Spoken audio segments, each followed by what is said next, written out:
Well, as somebody who's covered a lot of trials, and I know Judge Starr has probably been in a lot more than I have, when you listen to direct examination and the prosecutor is talking to the plaintiff and the plaintiff is getting a chance to tell his story, it usually is pretty devastating.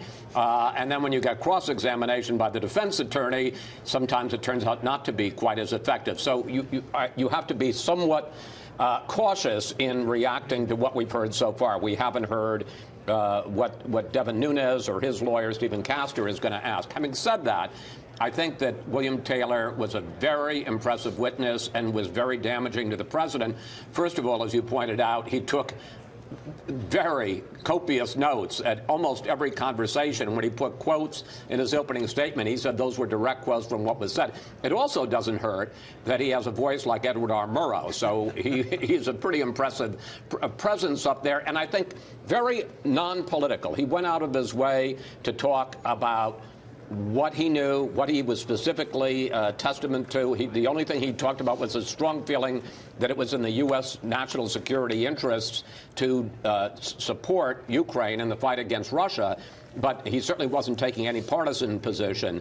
I thought the two most important parts of his testimony were his recounting, and this is new news, July 26. He says he has found out since he testified before the committee in closed doors that Gordon Sondland, who was really kind of the point person between President Trump and the Ukrainians, much more so than Taylor was, who never actually talked to the president, was on the phone in a restaurant in Ukraine with the president on July 26th, the day after the Trump-Zelensky phone call, and that he could overhear, the staff member for Taylor could overhear the president saying, "What about the investigations?"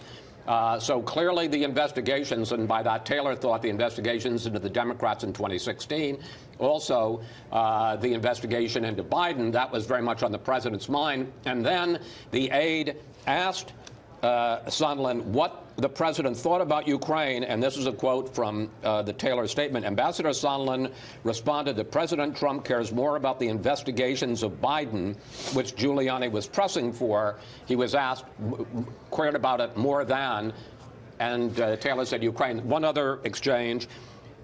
Daniel Goldman asked him, have you ever seen, and remember, this is a guy who has spent 40 years, almost 40 years in the Foreign Service, have you ever seen foreign aid conditioned on the political interest of the president? And Taylor said very firmly, no, I have not.